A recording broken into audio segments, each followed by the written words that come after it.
नमो तस्स भगवतो अरहतो सम्मा संबुद्धस्स. नमो बुद्धाय. जय भीम मंडळी. पुन्हा एकदा आपल्या सगळ्यांचं स्वागत आहे धम्मसंघांच्या या यूट्यूब चॅनलवर. खूपच चांगल्या प्रकारे आपला हा वर्षाभासाचा काळ गेलेला आहे. आपण खूप चांगल्या प्रकारे धम्म समजण्याचा, धम्म ऐकण्याचा प्रयत्न केलेला आहे. खूप चांगल्या चांगल्या धम्मपद कथा बघितल्यात, खूप सारे सुत्त बघितलेत, खूप छान प्रकारे अभ्यास केला. नुकतंच आपण मागचे 3 व्हिडिओमध्ये बघितलं भंते महामोगगलन यांच्याबद्दल.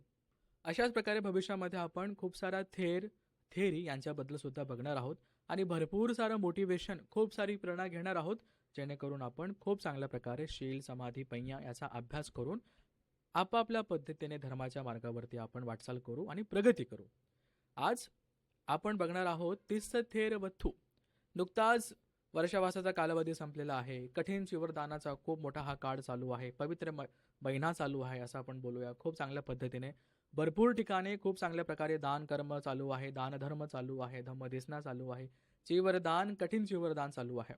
आणि तेव्हाच मला ही कथा आठवते की किती इंटरेस्टिंग अशी ही गोष्ट आहे की एका भिक्षूची एका चिवरामध्ये कशा प्रकारे आसक्ती असते आणि ती आसक्ती त्याला कुठे घेऊन जाते. ठीक आहे, हे आपण बघूया.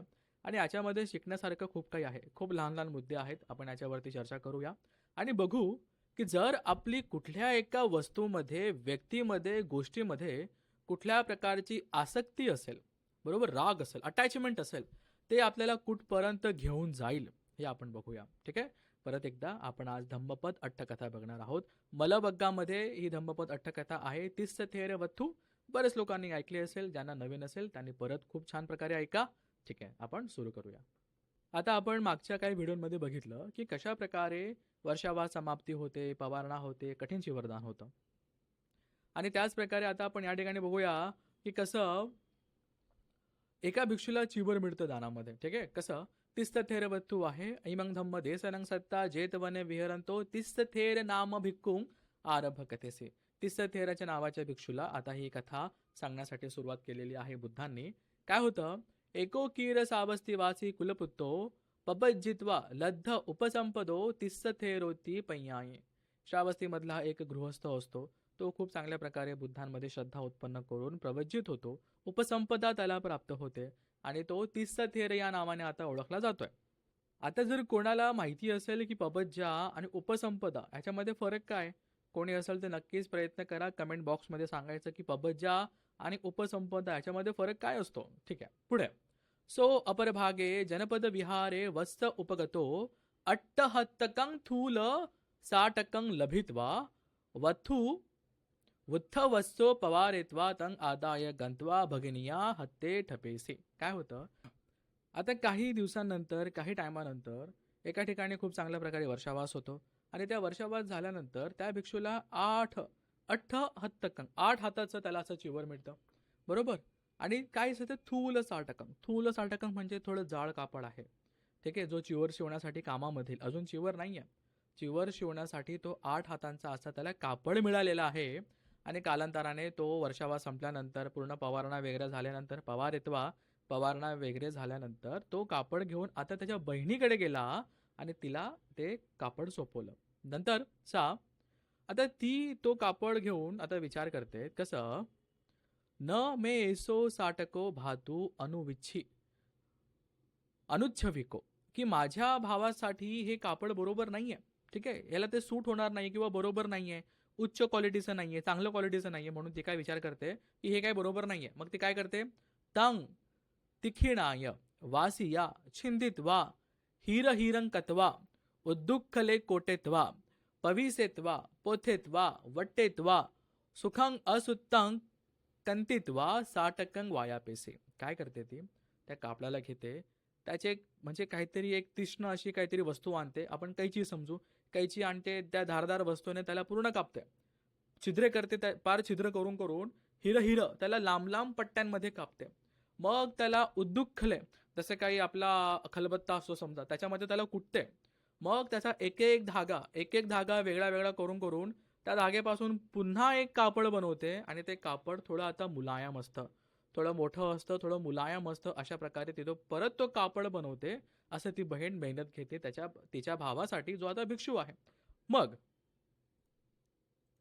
आणि आता दुसऱ्या ठिकाणी हा थेर काय करतो, सुत्तंचेव सुचियो, की बाबा धागा आणि सुई हे जमा करतो काही भिक्षू लोकांकडनं, आणि संविध हित्वा, ते आता त्याने सुई आणि दोरा जमा केलेला आहे, आणि चीवर कारके, चीवर बनवणारे किंवा चीवर शिवणारे काही नवीन भिक्षू असतील, यंग भिक्षू असतील, ठीक आहे, कोणी तरुण भिक्षू असतील, दरह सामनेरे सन्निपातित्वा, त्यांना गोळा केलं की चला बाबा माझा चिवर शिवून द्या म्हणून, किंवा चिवराचं काम करायचं आहे म्हणून त्यांनी जमा केलं, काही भिक्षू लोकांना जमा केलं जे यंग आहेत खूप, किंवा त्यांना हे काम जमतं, असे भिक्षू सुई घेतला, दोरा घेतला, आणि आता तो त्याच्या बहिणीकडे गेला आणि म्हणतो, तंग मे 60 देथ, आता तू माझा ते कापड आहे ना तो दे. 60 शब्द आहे, चिवर शब्द नाहीये, चिवर अजून झालेलं नाहीये.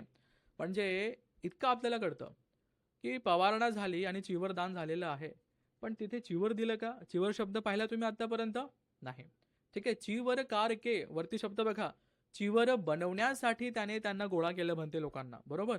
आणि आता काय म्हणता येते, म्हणतेची तंग मे 60 देथ, माझं ते कापड आहे ना ते दे.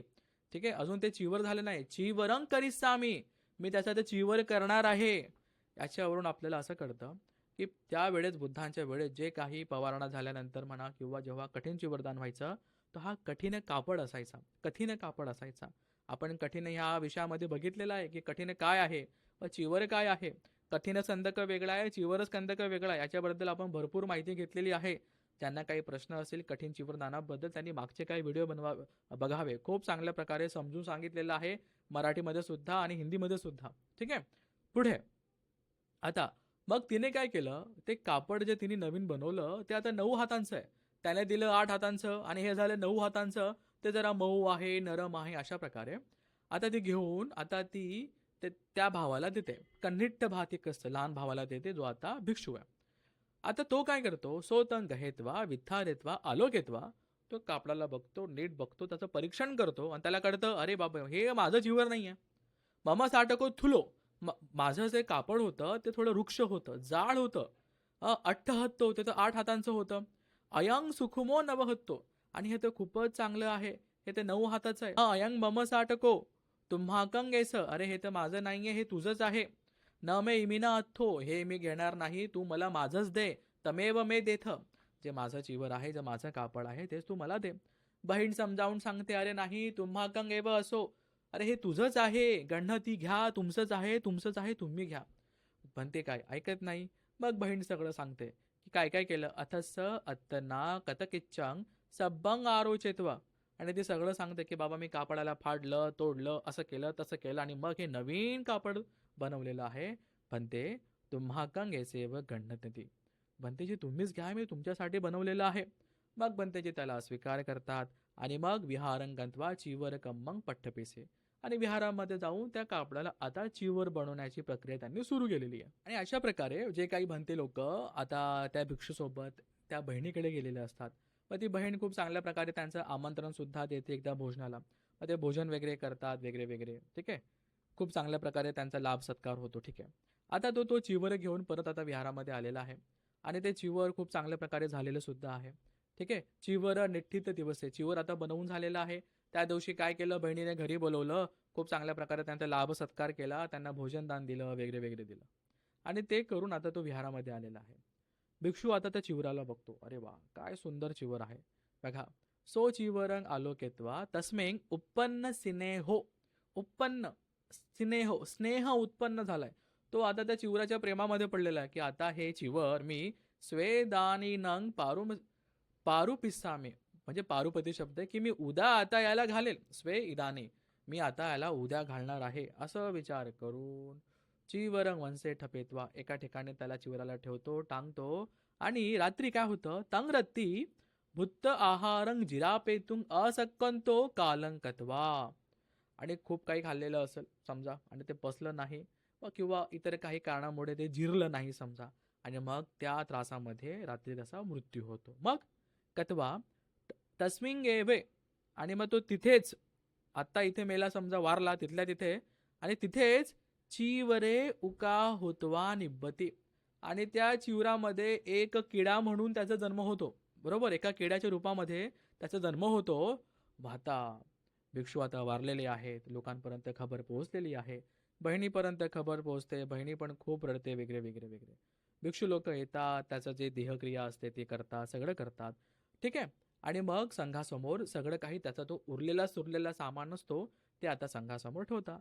हा नियम आहे की एखादा भिक्षू आता हयातीमध्ये नसेल तर त्याच्या ज्या काही वस्तू असतील त्या वस्तू संघामध्ये डिवाइड केल्या जातात, ते इतरांना वाटल्या जातात किंवा ती संघाची प्रॉपर्टी असते. अशा प्रकारे आता ते आणलेलं आहे.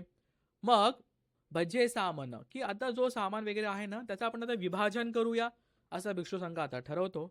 आता होतं काय, त्या चिवरामध्ये तो किडा आहे ना, तो किडा आता हे सगळं बघतोय आणि तो किडा आता विचार करतोय का, साऊका इमे मम संतकं विलुम पंतीती वीरवंती इतोचिता न संधावी. आणि तो बघतोय की अरे हे लोक माझा सामान लुटतायत, माझा सामान घेतायत, माझं चिवर घेतायत.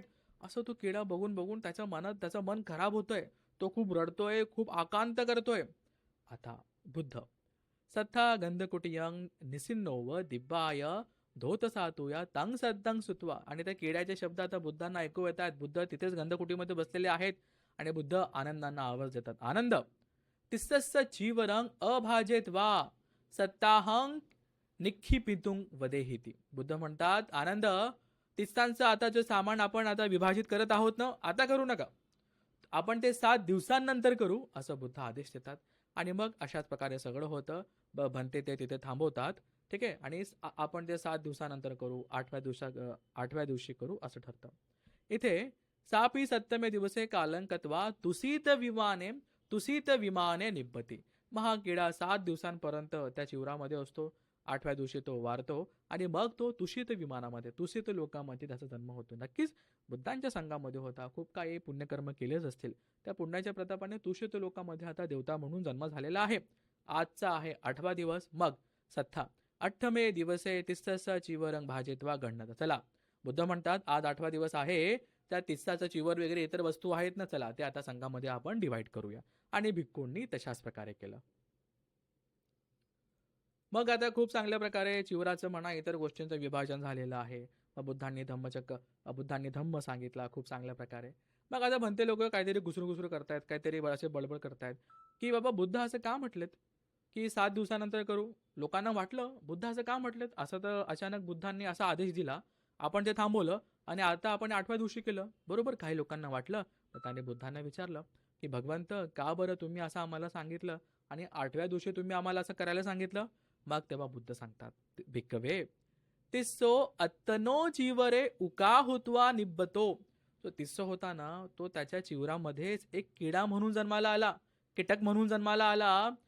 तुम्ही तुमच्याकडून जे तस्मिंग भाजीय माने, तुम्ही ज्या प्रकारे त्याच्या वस्तूंचं विभाजन करत होते संघामध्ये, तेव्हा तो इमे मम संतकं विलुम्बपंती थी, की तो ते बघत होता आणि त्याला ते सहन होत नव्हतं, त्याला त्रास होत होता. अरे हे लोक माझा सामान घेतायत, माझं चिवर घेतायत, माझ्या वस्तू घेतायत. आणि असं करत करत त्याचं चित्त खराब होत होतं. अकुशल कर्म अजून वरती येत होते, अकुशल कर्म येत होते. आणि म्हणून मी तुम्हाला म्हटलं की थांबा, करू नका. पुढे सा तुम्हेही चिवरे गह्यमाने तुम्हेसु मनंग पदुस्थित्वा निरये निब्बतयती. आणि जर तुम्ही असं केलं असतं, त्याचं चिवर घेतलं असतं, त्याचं तुम्ही इतर गोष्टी पूर्णपणे घेतल्या असतात, जर मी नकार दिला नसता ना, मग त्याचं चित्त दूषित झालं असतं. आणि त्याने त्या दूषित चित्ताने त्याने अजून काहीतरी दूषित कर्म करून बसला असतं.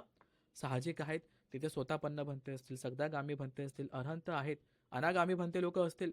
अरहंत लोकांबद्दल असं मनामध्ये त्याने कुज्झित चित्ताने काही वाईट विचार केला असता रागामध्ये, ते कुठे घेऊन गेलं असतं, ते निर्यापर्यंत घेऊन गेलं असतं. बाबा, निर्यापर्यंत कल्प तिथे लोकांची सुटका होत नाही, निर्यापर्यंत घेऊन गेलं असतं. असं बुद्ध म्हणतात, ते नाही तेन च अहंग चिवरंग निक्षिपा पेसिंग. आणि म्हणून मी सांगितलं की तुम्ही आता चिवराला सोडून द्या. ठीक आहे, असं तुम्ही आता विभाजन करू नका. बघा काय बुद्ध आहेत. करुणा कार्य कोणाला म्हणतात, करुणामय बुद्ध कोणाला म्हणतात. त्यांनी बघितलं की हा आता किडा म्हणून जन्माला आलेला आहे, नक्की त्याचं पुण्य आहे आणि 7 दिवसानंतर हा तुषित मध्ये जाणार आहे. बरोबर, त्याच्या मरताना त्याची खूप सारी आसक्ती त्या चिवरामध्ये होती. तो सकाळी चिवर घालेल असा छान छान विचार करून झोपला, सकाळी तो नव्हता. आणि त्या आसक्तीच्या प्रतापाने तो त्या चिवरामध्ये येऊन एक कीटक म्हणून जन्माला आला. बरोबर. आणि बुद्धांची करुणा बघा, जर बुद्धांनी असं त्याचं चित्त जाणून जर त्याला दुर्लक्ष केलं असतं, तर हा आता निर्यामध्ये गेला असता, हजारो कल्प तो निर्यामध्ये राहिला असता आणि कधी देवता लोक कधी काय मिळालं असतं काय माहिती. बरोबर. असे बघा, हे आहे करुणामय बुद्ध. वा, साधू कार्य, खूप खूप साधू कार्य. आणि म्हणूनच बनते लोकांना कळतं. ठीक आहे. बघ बघ बुद्ध पुढे काय म्हणतात. हा, इदानी पनसो तुसी ते विमान निबित, आणि मग आता तो तुशी ते विमानामध्ये उत्पन्न झालेला आहेत. ठीक आहे. अशाच प्रकारे मग बनते लोक आता डिस्कस करतात. बाप रे, भर्यावतंग अयंग भंते तण्णा नामाती, की भंतेची ही तृष्णा तर खूपच खतरनाक आहे, खूपच जड आहे, खूपच हेवी आहे. अशा प्रकारे ठीक आहे. तृष्णा, काम तण्णा, भव तण्णा, विभव तण्णा. जेव्हा आपण धम्मचक्क पवत्तन शिकू मित्रांनो, धम्मचक्क पवत्तन सुत्त शिकू, एक एक शब्दाचा खूप चांगल्या प्रकारे अर्थ सांगेल. थांब काही दिवस, खूप चांगल्या प्रकारे आपण ते सुत्त शिकू.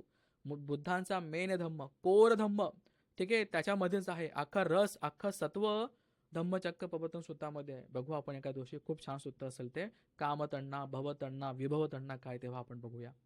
ठीक आहे. मग अशा प्रकारे मग बुद्ध म्हणतात की म्हणूनच मी असंच सांगितलं की बाबा तुम्ही आता करू नका. आणि तो त्या निर्यापासून जाण्यापासून वाचला, तृष्णेपासून वाचला, तृष्णा अजून बनवण्यापासून तो वाचला. आणि मग पुढे म्हणतात बुद्ध, मग बुद्ध पुढे म्हणतात की बघा असंच आहे, ही जी तृष्णा असते ना खूपच खतरनाक असते. कसं, बुद्ध उदाहरण देतात की जो आपला अयतो, अयतो म्हणजे आयन, आपलं लोखंड असतं. लोखंडाला मल लागतो. मल म्हणजे काय, त्याला जंग लागतो. ठीक आहे. आणि ते जंग ते लोखंडाला खात जातं, खराब करत जातं. तशाच प्रकारे मनुष्यांना तृष्णा नावाचा एक मळ लागलेला असतो. ठीक आहे. आणि ती तृष्णा मनुष्याला खात जाते, त्याच्याकडनं अकुशल कर्म होत जातात आणि कालांतराने तो निर्यामध्ये सुद्धा जाऊ शकतो. विनासंग विनासंग पापेती, त्याचा खूप मोठा त्याचा विनाश होऊ शकतो, असं बुद्ध सांगतात. तृष्णा.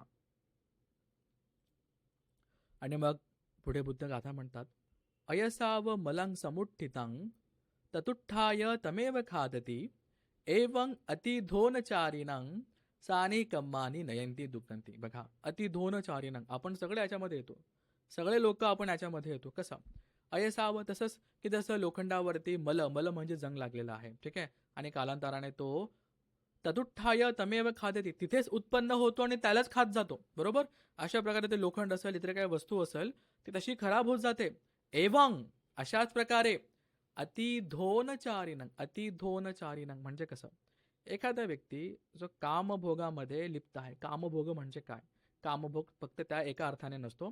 तर आपले जे 6 इंद्रिय आहेत, त्या 6 इंद्रियांच्या विषयांमध्ये आपण एकदम इंडल्ज आहे, एकदम त्याच्यामध्ये गुरफटून गेलेलो आहोत. बरोबर. डोळ्याला बघावं असं वाटतं, कानाला ऐकावं असं वाटतं, शरीराला बॉडीला टच करावं असं वाटतं. बरोबर.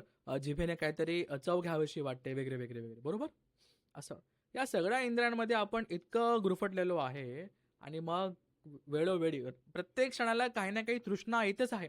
कामतण्णा तर आहेच, हे पाहिजे, असं पाहिजे, तसं पाहिजे, हे पाहिजे. बरोबर. आसक्ती तर आहेच, खूप साऱ्या गोष्टींबद्दल आसक्ती आहे. बरोबर. अशा प्रकारे. आणि मग सानी कम्मानी, आणि मग याच्या आधारे तो कम्म करत जातो. आणि नयंती, आणि ते घेऊन जाते कुठे, दुर्गतीपर्यंत. कामतण्णा, कामतण्णाबद्दल बोलूया. भवतण्णा आणि विभवतण्णा तर खूप पुढे. कामतण्णा अशा प्रकारे ही तुम्हाला मला दुर्गतीपर्यंत घेऊन जाऊ शकते, जर आपण हे अतिधोनचारिणंग आहे, या इंद्रियांच्या आपण वशमध्ये गेलो तर नक्कीच खूप मोठं आसक्तीमध्ये येऊन खूप मोठे अकुशल कर्म होत जातील आणि नक्कीच निब्बाण खूप दूर दूर जाईल. अशा प्रकारे बुद्धांनी या ठिकाणी हे गाथा सांगितली. आपण आता मलवर्गामध्ये तिस्स थवीर वत्तू आपण ही गाथा धम्मपदट्टा कथा बघितलेल्या आहे मित्रांनो. अशा प्रकारे सांगायचा अर्थ असा, आत्ताच आपण खूप चांगल्या प्रकारे कठीण चिवरदानबद्दल ऐकलं, खूप साऱ्या ठिकाणी कठीण चिवरदानाचे कार्यक्रम होत आहेत. म्हणून अचानक ही मला गोष्ट आठवली आणि एक निमित्त आहे की कसं एखाद्या भिक्षूचा जर एखाद्या चिवरामध्ये इतकी आसक्ती असेल तर किती तात्काळ फळ भेटतं बघा कर्माचं. बरोबर. उद्या मी ते चिवर घालेल असा विचार करून तो भिक्षू झोपतो, रात्री त्याचा देहांत होतं, तो वारतो आणि लगेच त्या चिवरामध्येच त्याचा किडा होऊन जन्माला येतो. बरोबर. आधीचे जुने लोक म्हणायचे की बाबा त्या ठिकाणी साप निघतो, मग तो जुना म्हातारा असेल, त्या गावातला जुना व्यक्ती असेल, आहे की नाही, की त्यांची प्रॉपर्टी होती वगैरे वगैरे. बरोबर. असे जुने लोक म्हणायचे काही काही ठिकाणी. तसंच तुमची त्या वस्तूबद्दल आसक्ती असेल तर असं काहीतरी होणारच आहे पुढे. बरोबर. अशा प्रकारे हे काही लोकांना पटत असेल, काही लोकांना पटत नसेल, पण आसक्ती तर आहेच. आणि जर त्याची चिवरा, तो भिक्षू असून सुद्धा त्याच्या चिवरामध्ये आसक्ती होती, आणि त्याला असं भोगावं लागलं 7 दिवसांपर्यंत. आणि जर अजून अकुशल कर्म झाले असते तर फार निर्यापर्यंत गेला असता, असं बुद्ध म्हणतात. पण भरपूर कुशल कर्म होते, बुद्धांना बघितलेलं होतं, संघामध्ये होते, म्हणून मग 33 मध्ये गेले. आपल्या वेळेस तर आता बुद्ध पण नाहीये. अरे बुद्ध सोडा, स्वतःपन्न व्यक्ती पण आहे की नाहीये माहिती नाहीये, ना कधी त्यांना बघितलंय ना त्यांना कधी ऐकलंय. अशा वेळेस जर आपण कुठलं अकुशल कर्म करू, आपण जर कुठल्या आसक्तीमध्ये असू, तर आपली गत काय असेल बघा. एक पेपर घ्या, पेपरवरती लिहा की आपली अटॅचमेंट कोणत्या कोणत्या गोष्टींबद्दल आहे, आपण कुठे कुठे आसक्त आहोत. एक काय 10 पानं भरतील. आणि बरोबर. आणि जर त्या आसक्ती पूर्ण झाल्या नाही, त्या इच्छा पूर्ण झाल्या नाही, एवढी अटॅचमेंट बनवून ठेवलेली आहे वस्तूंमध्ये, व्यक्तींमध्ये, भविष्याबद्दल आसक्ती बनवून ठेवलेली आहे. आणि अशा वेळेस जर जीव जातोय तर काय गत आहे बघा. एकदम डोळ्यासमोर चित्र आहे की जर इतकी आसक्ती करून ठेवली तर गत काय असेल. बरोबर. अशा प्रकारे कठीण आहे.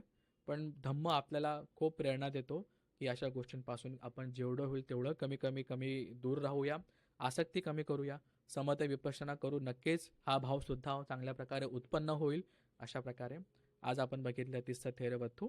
नक्कीच आसक्ती जर खूप जास्त असेल तर कशा प्रकारे दुष्परिणाम होतात आपण या ठिकाणी बघितलं. आपल्याला जरी धम्मदेसना ही धम्मपद अट्टकथा आवडली असेल तर नक्कीच आम्हाला कमेंट बॉक्समध्ये कळवा. अजून खूप सारे लहान लहान गोष्टी म्हणा, लहान लहान स्टोरी म्हणा, धम्मपद अट्टकथा, जातक अट्टकथा, खूप साऱ्या सुत्तांवर आपण खूप चांगल्या प्रकारे अभ्यास करणार आहोत. तुम्हाला जर एखादं सुत्त शिकायचं असेल तर नक्कीच कमेंट बॉक्समध्ये सांगा. भविष्य काळामध्ये आपण त्याच्यावर सुद्धा चर्चा करूया. आसक्तीबद्दल तुम्हाला काय वाटतं? तुमची एखादी आसक्ती आहे का? आणि ती आसक्ती दूर करण्यासाठी तुम्ही कसे प्रयत्न करतायत? नक्कीच मला ते कमेंट बॉक्समध्ये सांगा. ऐकायला वाचायला नक्की आवडेल.